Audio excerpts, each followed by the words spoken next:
Today, in current events from a Christian perspective, 5 people are facing more than a decade in jail because they had the audacity to try and stop other people from murdering babies. Meanwhile, New York City is apparently transitioning to be the next Muslim city. We'll talk about that. And finally, a 12-year-old is being kicked out of class for showing patriotism.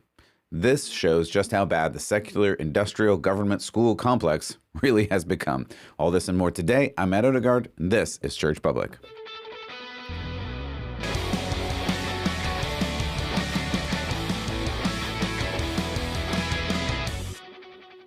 Welcome back to Church Public. I'm your host, Matt Odegaard, as always, and I really appreciate you stopping by today. Your time is valuable, and I want to honor that. If you haven't already, click all the buttons, the like, subscribe. Don't smash it like people say. You'll break your phone. You don't want to do that. If you are listening on audio, I love you, and thank you. If you want to see the video of some of the things, the videos, the pictures, things we're going to see today, you can navigate to churchpublic.com. And, of course, if you want to support, you can go to churchpublic.com/support. All right, let's look at some news today, because what we do is we look at current events from a Christian perspective so that we can figure out how to live out this life, how to live out a Christian faith. And we're going to be talking about that quite a bit today. What does Christian faith look like, and why is it important to not only know the Bible, what it says, but this is going to sound crazy, do what it says. And I know that's just a weird thing, but we're going to talk about that a fair bit today, because there's been this idea in the Christian community especially, that you're just supposed to preach the gospel. And I don't disagree with that. Of course you're supposed to preach the gospel. That's evidently true. But how do you live your life in accordance with the way of Christ? And that's a different thing. It's a different thing because when you go out your house, you may encounter weird things in this culture. And that's more and more of what we're seeing. So how do you live out your faith in everyday opportunities and everyday situations and circumstances? And that's what I want to help you with. And we'll do that by looking at some of these current events from a Christian perspective. I'll try to turn back to the Bible and biblical theology as much as I possibly can. Of course, you can always check my work with the Bible that hopefully you have in front of you at some point in the day. You should be reading it every day. Don't take my word for it. Start reading it. My advice, simple advice, don't start at the very beginning. I know you started as a kid and you're like, open the book and you just read from beginning to end. The Bible is a little different because it is, in fact, 66 books compiled together. It's more like, an encyclopedia. It's more like a library within one book. So start in a book that makes sense for you to start in. For instance, if you want to know about Jesus and his life, start in the Gospels, which are kind of a little bit past the middle in most Bibles. John, Matthew, Mark, Luke, those are all great places to start. If you want to start in the history of the early church, the Christian church, start right after that in Acts. Read through to Romans. Romans happens to be one of my favorites of all time, but also my favorites lately. Read through that. It will change your life. It will change your life. Maybe not in the way you think it will, but if you read Romans, I 100% guarantee it will change your life. You may hate me for saying that, but it's just what happens when you read Romans. And then, of course, you have the Old Testament, which the First Testament, the first covenant that God gives starting in Genesis, which also is really, really good. And sometimes we need to point back to that more. And I've found that some churches struggle to point to that because they say, well, we're a New Testament church, so we're just going to do New Testament things. Yeah, of course, we're in the New Covenant. Yes, of course, that's true. But Jesus himself says he respects and appreciates all of the words. And in fact, Jesus is the Word. John 1 tells us that. In the beginning was the Word, and the Word was God, and the Word was with God. And the Word was God, the Logos, that is pointing to Jesus himself. I'm sorry, I'm getting all theological because I love it. So anyway, my point was read the Bible and do what it says. All right, let's get to some news. Okay, this one is a frustrating and sad story, but according to some news reports, one of them I was reading in the Christian Post, 5 people were thrown in jail for blocking an abortion clinic. Now, I have actually talked about this specific story before, but the trial has been proceeding, and we need to kind of have an update on where things are. So the jury found these 5 pro-life activists guilty of violating federal law in connection with a 2020 blockade of a Washington, D.C. abortion facility. There are actually more involved in this case, and they will be tried, I think, this coming week. We'll see how that goes. But it's really important to understand what's going on here. It's important to understand the context, and it's important to understand the consequences of this. These 5 people are facing more than a decade in jail for trying to stop babies from being murdered. It's really important to understand that. And specifically in this case, it's even more than that, because the reason they were protesting at this specific clinic was back in March 22, they made news for another reason, because they recovered the remains of 5 full-term babies along with 110 other human remains from the facility that is at the very center of this trial. That's really important to note. It's not just that they're trying to stop people in the 6th week or the 12th week, which I have issues with also, but it's that they had full-term babies that they found discarded by this clinic, and they were trying to say, no, this is terrible. It's a moral evil. Everyone should understand that this is totally evil. We talked in the last podcast, if you didn't hear it, about a lady in the UK who was a nurse who was killing babies after they were born, and she's going to prison for that, rightly so. And we all know, of course, that's bad. Why in this case is it not bad to stop people from killing these babies? But we just have this out of sight, out of mind problem, and it's a struggle that these people wanted to stand up against and are now facing more than 10 years in jail over. Lauren Handy said in an undercover video released by the pro-life group Live Action in 2013, it motivated her to become an activist. The video in question appears to show Cesar Santangelo, the abortionist at this Washington surgery clinic, admitting he would not help an infant born alive after an abortion. Wow, that's terrible. Handy attempted to show the live action video in the court to show the context of why they were at that particular clinic on that day. The district judge, Colleen Collar-Cotelli, prohibited it, arguing that Santangelo's words on the video had been misinterpreted. I'm just going to leave that where it is. Moving on, Progressive Anti-Abortion Uprising, PAAU, Executive Director Caroline Taylor Smith said, quote, "The unborn have a right to be rescued. Abortion is murder, and we are going to act like it, no matter the consequences, with solidarity and courage," end quote. Strong words. Penny Nance, president of the pro-life group Concerned Women for America, called the prosecution malicious. She said, quote, "This conviction is a blatant abuse of political power meant to intimidate pro-life voices. It's an embarrassment to our judicial system. These 5 sincere pro-life protesters have been the target of malicious prosecution by a U.S. Department of Justice who promotes a dangerous view of pro-life activists as criminals," end quote. I would agree, and that's why we have to understand the context of what's going on here. When, more and more, you stand up for the beliefs that you have, you will be told by this culture, and potentially now by the wheels of quote-unquote justice in this world, that you are wrong, not those doing the wrong things. All right, let's keep going on in some stories around the country and around the world. Now, I've talked about this before because it made national news that Uganda is... in their country, they've made a lot of laws based on what I would call Christian morality. And in normal terms, in terms that we all would have understood 50 years ago, just morality. But now I have to say Christian morality because apparently there's other morality, and I've gone on and around about that. But anyway, Uganda.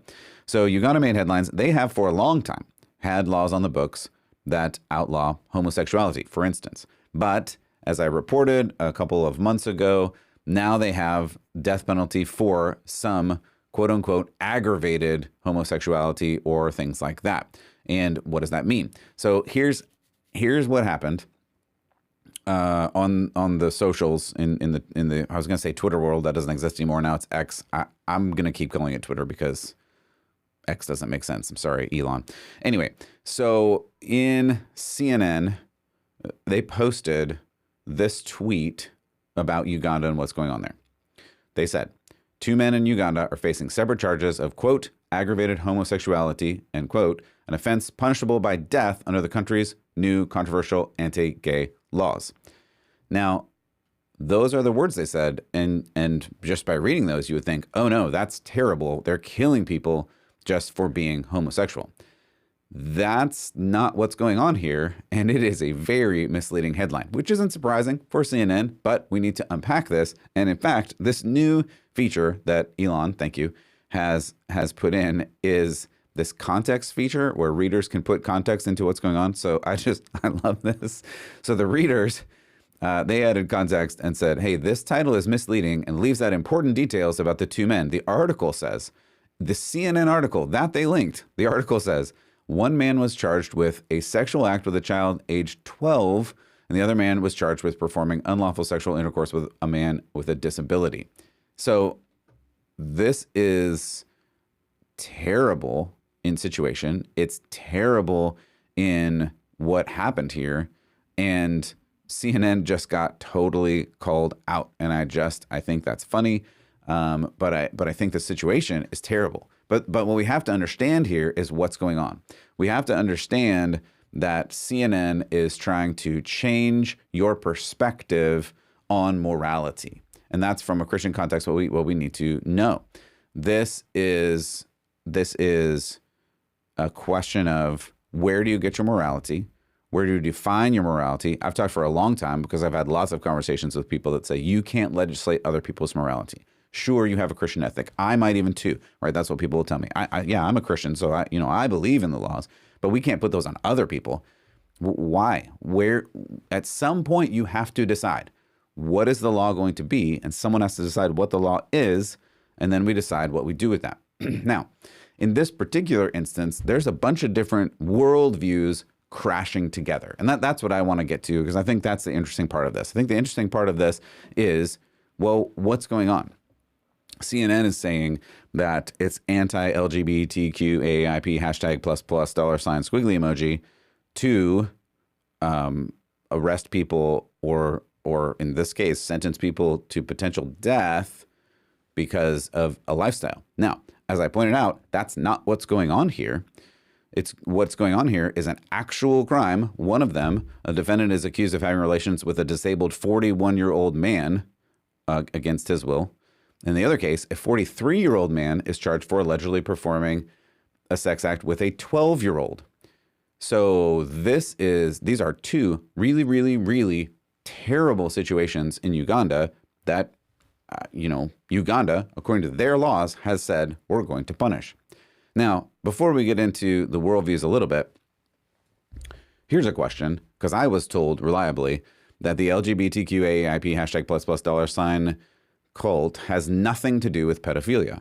That's what people have said. This isn't about kids. It's about living your life and living your truth and choosing who you want to love. So why is NPR and CNN, why are they mad about this person who allegedly had sex with a 12-year-old? Like, is that bad? If it's not bad, then why is it not bad? Which is it? You can't have both. And that's what we keep seeing here. Liberalism said you can do whatever you want to whomever you want, whenever you want. That's what liberalism is saying. Now, that is, again, not Christian. Paul says exactly the opposite. He says, yes, you have freedom, but while you may be free to do whatever you want, all things are beneficial, all things are permissible. He says, not all things are beneficial. So you can do whatever you want, sure, but that doesn't mean everything you do is right. And Paul says that, Peter says that, James says that, Jesus says that. I mean, over and over and over again in the New Testament, and in fact in the Old, you may have freedom to do certain things. The Old is, of course, the Old Testament, the First Testament is a lot more strict on what you can and can't do. The New Testament, because of the grace that we have, you're able to do whatever you want. That's true. That doesn't mean it's right or it doesn't have consequences. So we need to put this into perspective and understand that there is a law that we have to live by. No, it doesn't save us, but it's still what tells us what is right and good. That's what, for some reason, a lot of Christians, a lot of Protestants just seem to miss. That what Paul specifically says we aren't supposed to do in being, I was going to say licentious, that's the fancy word for it, but just living however you want, in whatever freedom you want, that Paul says, no, that's not how you're supposed to live. He even says at one point, like, so because I'm free, should I just go on sinning and do whatever I want? And he says emphatically, even in the Greek, it's funny, he says, no. He's basically yelling at you. No, of course not. Of course you're not supposed to do whatever you want. You have freedom. Yes, you don't use that freedom to do all kinds of bad sins, You use that freedom to live freely in the spirit of the law of God that he gives you, because the Spirit allows you to do the right things. That people get this backwards is just mind-blowing to me. But apparently Paul knew, apparently God knew, so he encouraged Paul to write all this down so that we can look at it 2,000 years later and go, oh, whoops, yeah, we do need to know what the law is. We need to live according to the law, not out of legalism, not out of unrighteousness like the Pharisees, not because that saves us, but because the law tells us how to live. This is oh, people. All right, let's keep going. So liberalism says you can do whatever you want, to whomever you want, whenever you want.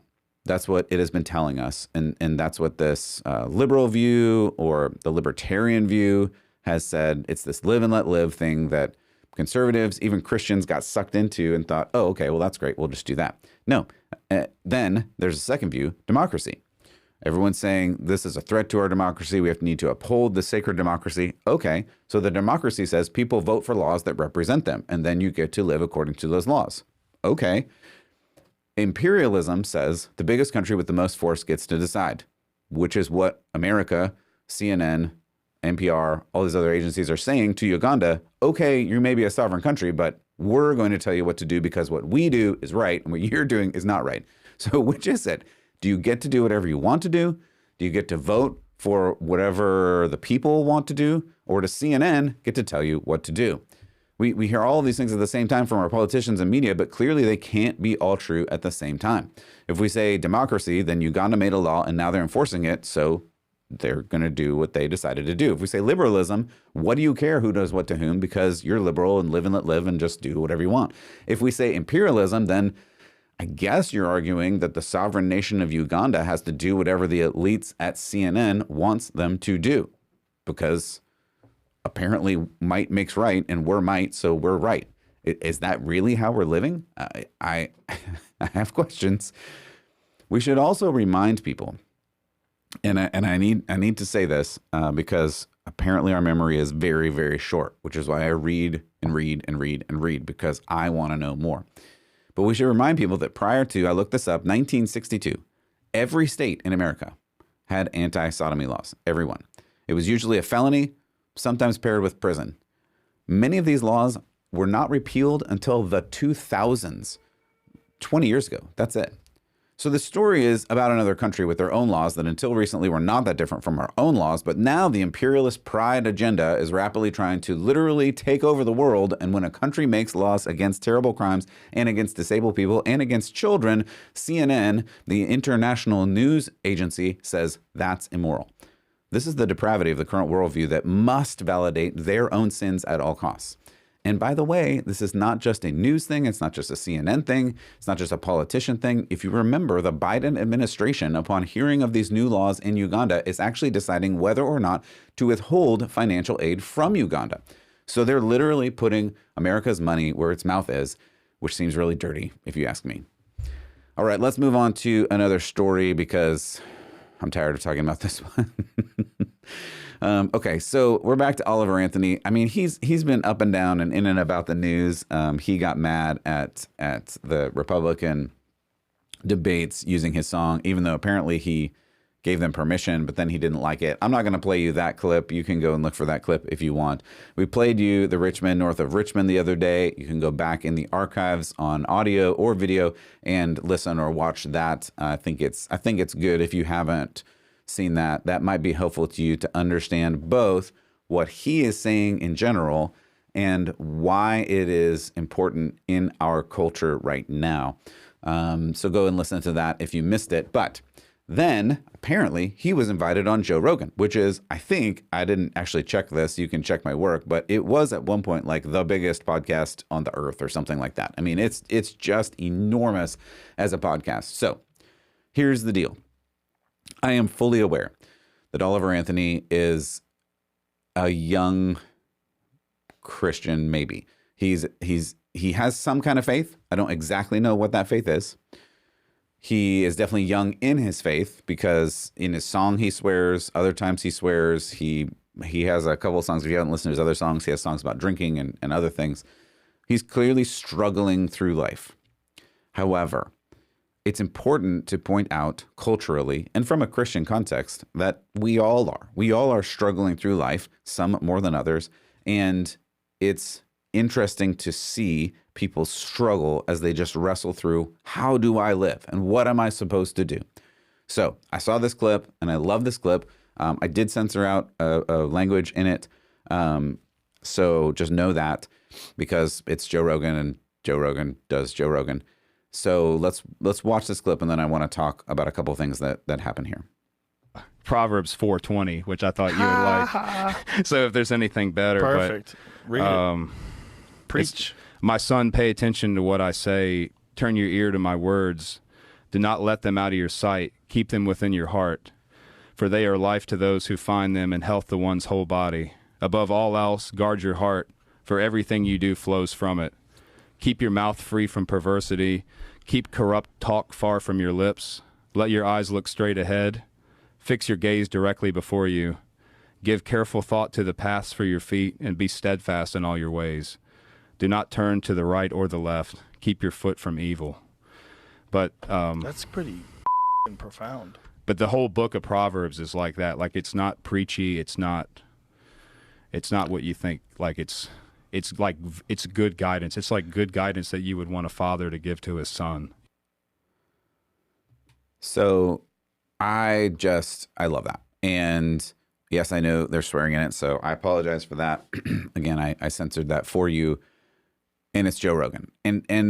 But don't get overwhelmed by the profanity to miss that a guy who is struggling and trying to figure out his faith has a song that just goes crazy viral because he's singing about the cultural moment that people are frustrated with the situation and the difference between elites who are wicked. We look at some of the verses on that in the last episode about it. Go and listen to that. And regular people who are trying to do the best they can, but hit at every side by these elites that are wicked. Then this guy, who's just a random normal guy, is elevated to the biggest podcast, I think, on the earth, where he brings a Bible and reads Proverbs. And don't miss this, even though there's language in there. The response to the word of God from Rogan, who I don't think is a believer, from all that I can tell. Hey, I don't know. That's God's dominion. But his response to the word of God being read from the Bible is profound. Correct. Yes, that's right. That's what people miss. And I think that's a really important point for us to point out and to grab onto, that the word of God is powerful. The word of God is useful, as Paul tells Timothy. It is so important, and we need to not miss that and not think, oh, this world is going downhill and it's all hopeless anyway. No, we need to know that even in a situation where people are losing their faith and people in droves are leaving the church, God will continue to move. God will not be stopped. And sometimes he uses really important people. He uses really imperfect people. That's what I meant to say. So God will not be stopped. And sometimes he uses really imperfect people to share his gospel. And actually, that's more times than not. All right. I just love that story. Hopefully you do too. So going from Rogan to New York, we've got to go to New York, because New York, good old New York. It's just doing crazy things, New York, and we gotta talk about what New York is doing. So this is a story I saw via the AP, the Associated Press. So New York is now changing their rules for audio, I guess, broadcast audio or loudspeaker audio, where the Muslim prayers, the Muslim call to prayer, is now going to be allowed freely and freely announced over loudspeakers in New York. So the guidelines announced Tuesday by Eric Adams, he said is going to foster a spirit of inclusivity. So New York has issued new guidance to allow mosques to broadcast the Muslim call to prayer without obtaining a permit and despite sound restrictions in neighborhoods. So Adams is saying, hey, you Muslims, you can just put your prayers on the loudspeaker and just pray to the world, out into the world in New York.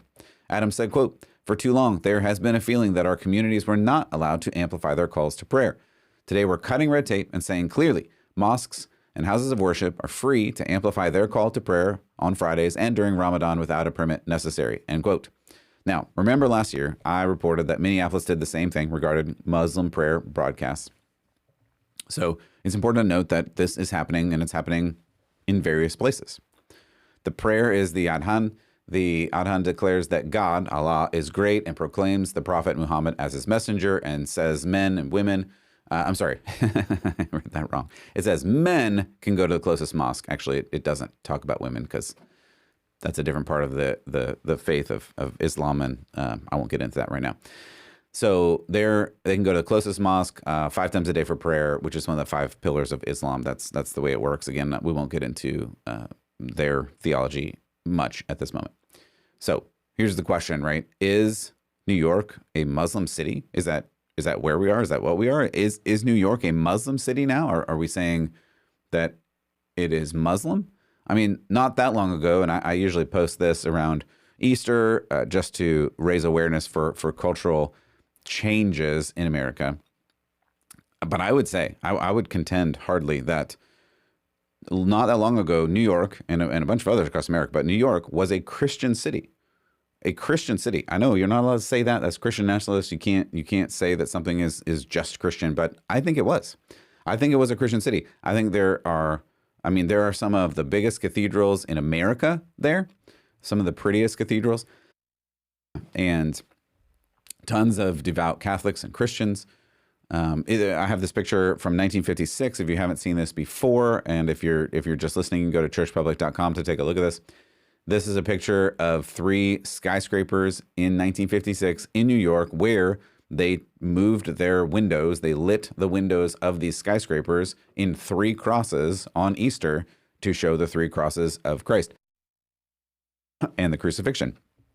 So this is what New York was. So the question is it a Muslim city? Or are we just taking turns on which religion we do? I mean, here's the thing. I really don't think you can have both. And I'm not saying we need to get rid of, mosques or Muslims or anything like that. Excuse me, please hear me. That's not what I'm saying. I think there should be freedom of religion in this country, and I have thoughts about that. But there has to be a priority. There has to be a precedence. Because here's a question, right? Here's a real world question. What if a church and a mosque are next door? Do they compete to see who is louder? Or are these rules only for mosques and the Christian church when they want to blare Proverbs like we just heard from Oliver Anthony or Psalms? Are they allowed to broadcast that? Because that's what I believe. So how come I don't get to hear that call to prayer? Psalm is often imprecatory. It's a call to prayer. It's laments. I mean, why can't I broadcast Psalms as loud as possible outside of my window? Or is that not allowed? It's only Muslims that get to do this, right? These 2 religions do not coexist. I actually have a long podcast about coexist because these religions and all the religions do not believe the same things. Coexist is a myth, and they don't. The only reason they do in America is because of religious freedom. And I'm not making the case for removing religious freedoms. I'm just saying we do actually have to prioritize what the public values would be. It can't be Christian and Muslim. It can't even be secular and Muslim because one of these things is going to win out in the end. One of these things has to win out in the end. They don't agree with each other. Even if you're like, well, you're too out of line. You can't talk about Christians and Muslims because of the history they have. Okay, talk about secular and Muslim. Can you envision a society where the secular world and the Muslim world live together? And you don't actually have to think too hard about that because you can look at various countries in the Middle East and around North Africa and such where that doesn't exist. It can't exist. One of these things is going to win. Now, I continue to contend that this, America, was a Christian nation where there was religious freedom, but now it's just a secular nation and only certain freedoms for certain people. This is just the reality of it. And they're trying to appease these other religions and saying, okay, you can do whatever you want, but ultimately someone is going to win out in the end. It will be Christ or chaos. There is no middle ground about this. It's not neutral. And again, if you don't believe me, try putting up a loudspeaker and blaring Christian scriptures in New York. How about this one? I think I have this one on screen for you. Oh, nope. Sorry about that. That was the wrong button. I apologize for that. Meant to press this button. Nope. See, I've just got all kinds of buttons broken here. I apologize for all these buttons. So you have to choose which one it's going to be. So are you going to choose Christ or chaos? So I was saying, put up a loudspeaker and blare Christian scriptures in New York. Here's the scripture that I was thinking of that my buttons didn't work on. I apologize. This is Psalm 100, verse 3. Just a, random psalm. I've got it here, Psalm 100, verse 3. So if you put this scripture up and it says, know that the Lord is God. It is he who made us and we are his. We are his people, the sheep of his pasture. Now you just think, oh, that's just about a shepherd. It's just a nice verse. But that's not what the verse is saying. The verse is saying, know, or in some translations, acknowledge the Lord is God. So it's not saying, hey, did you know this? It's saying, you will know this. The Lord is God. He made us and we are his, period. It's not a question. It's not a, hey, what do you think about this? The psalmist is saying, the fact is, the Lord is God and we are his people, period. That's it. So Jesus is Lord, period. By the way, man, I have to say this. I know I'm getting off on some tangents here, but I feel like this is a fun scriptural thing that some people know and some people don't know. I happen to be reading from, this one was the NIV. I was reading from the ESV. Those are my two favorites. ESV is actually my real favorite, but in many translations, if you're reading something like Psalms, some of the Old Testament verses as well, if you see the word Lord in all caps, that usually means in the Hebrew, the word is Yahweh, which they could not say. It was a whole thing about not taking the Lord's name in vain out of the Ten Commandments. That's a long story. I won't get into that right now. But know that if you see Lord with all caps, it usually means in the Hebrew, it's Yahweh. So this is saying Yahweh, Jesus is God. Jesus is Lord. That's what we're reading here. So can you imagine, you've got a mosque on one side, a church on another side, or just a random, house of worship on the other side. And one of them is saying Allah is God and Muhammad is his prophet. And one is saying Jesus is God. Those are not the same things. So which is it? That's my point here. Which is it? Christ or chaos? You can't have both. You can't have both religions being present. You're going to have to choose. All right, let's go. I know I'm kind of running long, but it's been a long week and I just feel like I got a lot to say. So we're going to talk about this student. Man, this student, I love it. He got kicked out of class for having a Gadsden flag on his backpack. If you don't know, here's just a picture of it. It's the snake. Don't tread on me. It's an old flag. We'll talk about this flag a little bit, but before we look at this story, I actually came across this tweet from Joe Biden that I think ties in, and not the way that he thinks it does, but I think it ties in. So Biden said this. He said, "It's time for all Americans to speak up when history is being erased, books are being banned, and diversity is being attacked." That was August 28th that he or someone posted this for him. So the time when history is being erased. Now, I don't think he meant it this way, but I'm taking it this way because I think for once that he's right. Because this 12-year-old boy named Jaden was kicked out of his classroom over this Gadsden flag.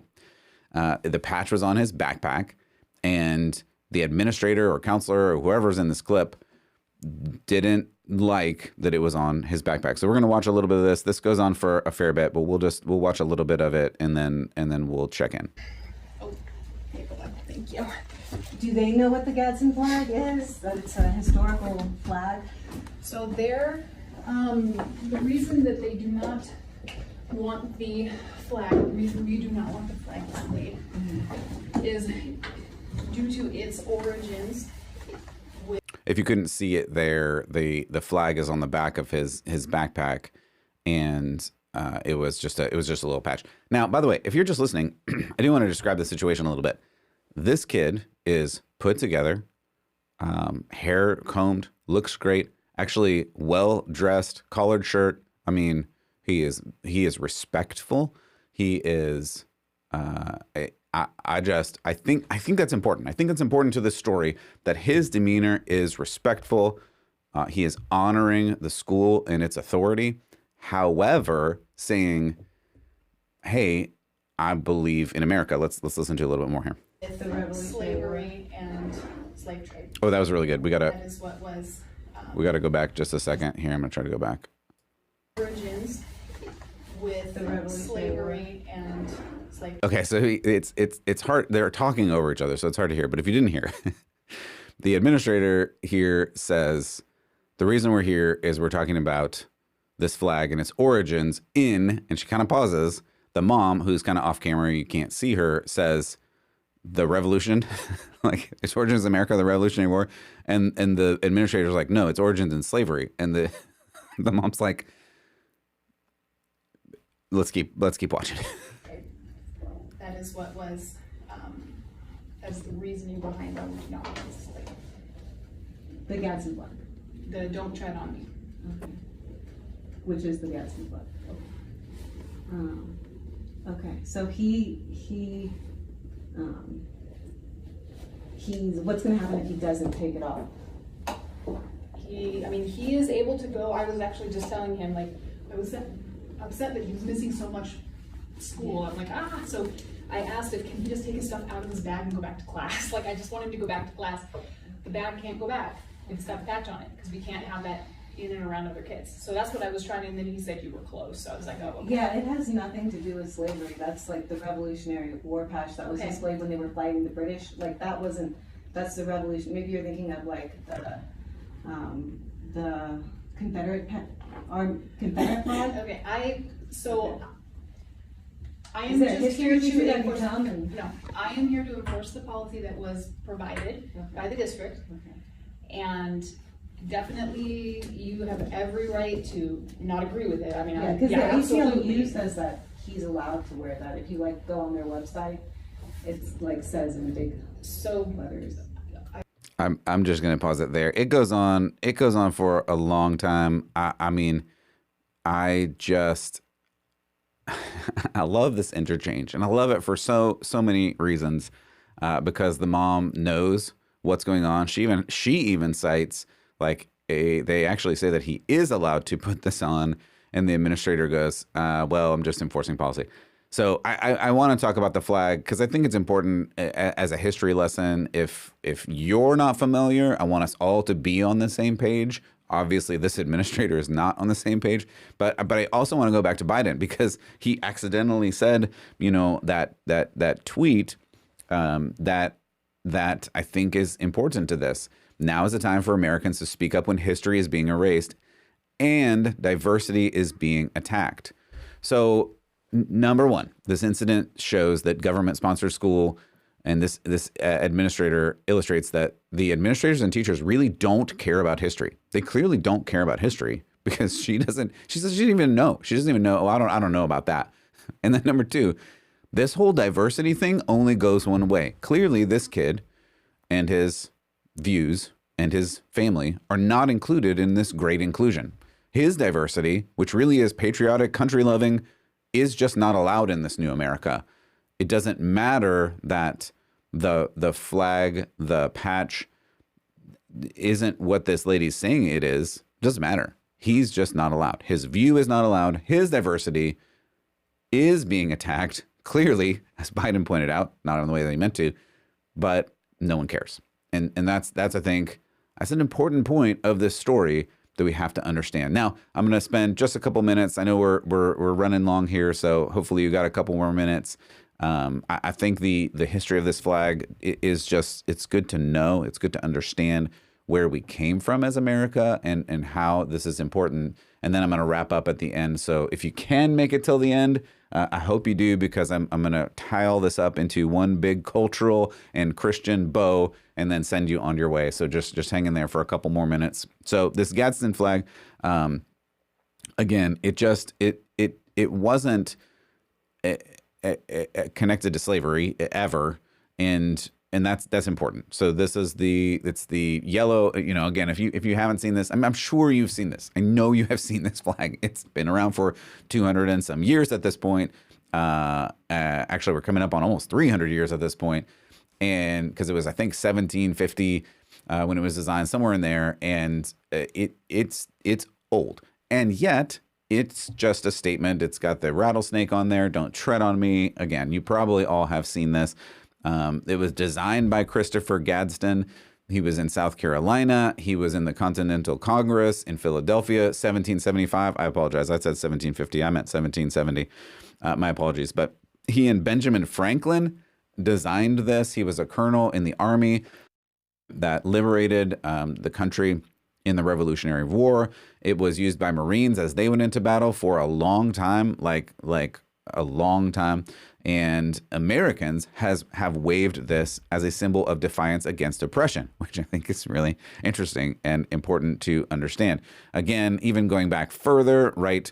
This is the kind of original snake flag piece that you've probably seen, and it's got all of the colonies on it. It's join or die, because the thought was, hey, we need to stick together as colonies to fight the British regime. Again, I'm not going to get into the whole point of the Revolutionary War, but it is important. The thing that I will say is, while, yes, we were fighting for freedom in the Revolutionary War and freedom from taxation and things like that, you cannot forget, it is so important that you cannot forget that a lot of what Americans were fighting for in the Revolutionary War was freedom from religion, because the British government was saying you're only allowed to worship in a certain way. That's why the Puritans came over. That's why the Mayflower Compact was signed as one of the first things they did when the Puritans came over. That's why many of the states at that time had similar compacts or constitutions that talked about the need for God in their community. And they were still being pushed by the British government to believe and live in a certain way. And people in America said, no, I want to follow after God according to the scriptures. And going back to sola scriptura, the Reformation, things like that, they wanted to point to this, not lex rex, or is the law king, or is the king law. I'm getting off into the weeds of the history of law, but it's important to understand that the Revolutionary War was fought in large part for religious freedom. And as a symbol against this oppression, this snake and the join or die, or this Gadsden flag, the don't tread on me, this was important. So a little bit more on this. Why does this counselor think this flag is about slavery? The only thing that I can figure out is this 1619 project by Nicole Hannah-Jones. And I know that seems like a stretch, but I can't figure it out any other way. I don't get it, because this flag has never been used in the history of America that I'm aware. It's never been used to connect to slavery, because it was connected to American revolutionaries who did not want to be under the thumb of the King of England. And that's it. That's it. And then beyond that, it was used to designate other points of oppression across the globe by the Navy, Marines, things like that. But this 1619 project by Nicole Hannah-Jones claims that America in total was founded to promote slavery. The 1619 project, if you're not familiar, the New York Times posted this whole 1619 project in 2019, saying that America as a nation was founded for the intent and express purpose of slavery. That was her premise in this 1619 project. Of course, that's all a lie. Even the New York Times agreed very quickly that the 1619 Project was not historical, not real, not true.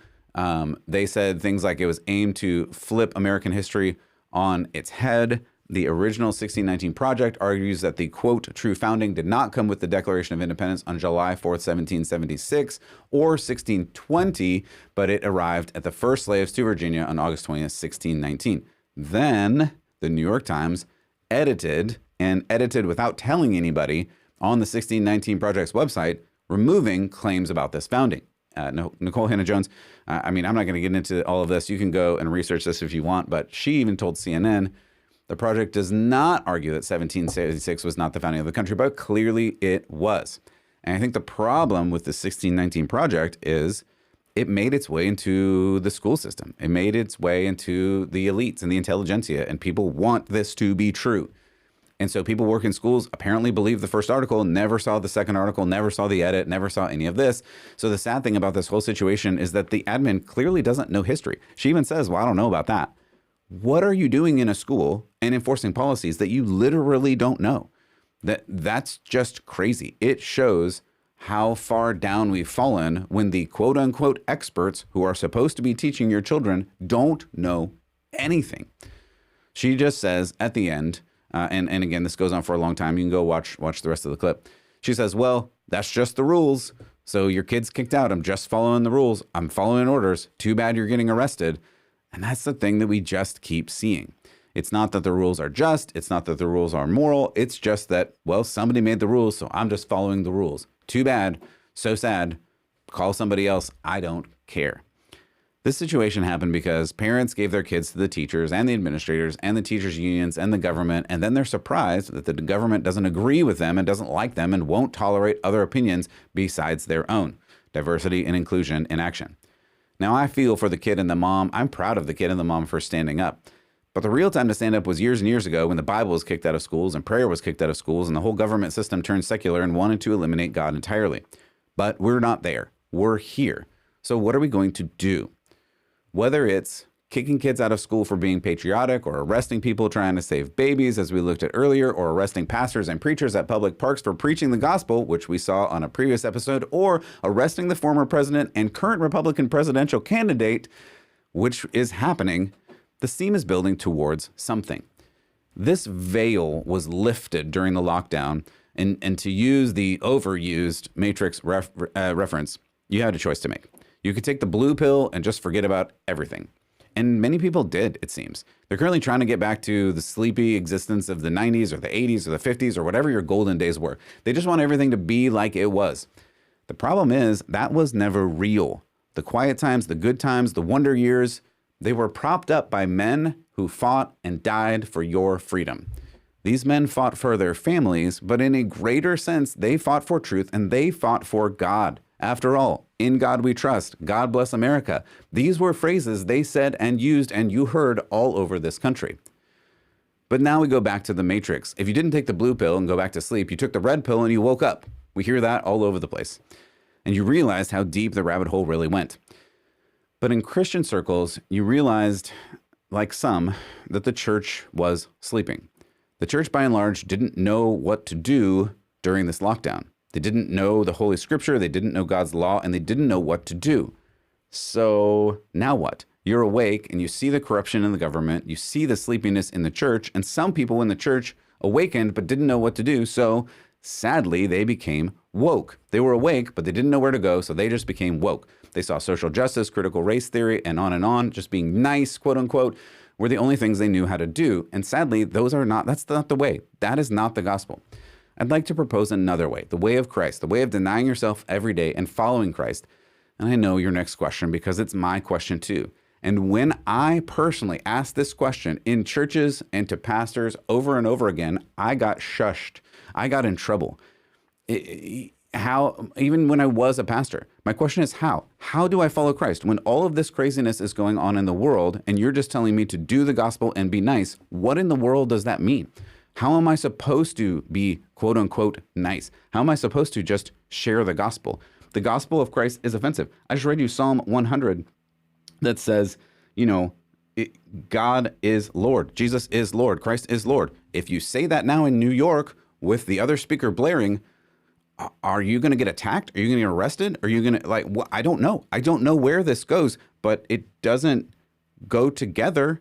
That's not being nice. If I say Christ is Lord next to the person who's saying Allah is king and Muhammad is his prophet, those are not the same things. Those can't live in the same place. So what are we going to do? How do we do this? And that's why I'm here. Hopefully you made it to the end, and hopefully you're listening to this because that's why I'm here. I'm not saying I have it all figured out. By far, I don't. But we're going to together look at current events from a Christian perspective. We're going to think Christianly about how to follow Christ in as many situations as I can look at while I have words to say and time in my life. I hope that you all will join me on this journey as we seek after God together. Let him add all things to us, Matthew 6:33. And I hope that you will continue to follow God with your heart and soul and mind and strength. As always, for Church Public, I'm Matt Odegaard, and I hope that you will keep the faith.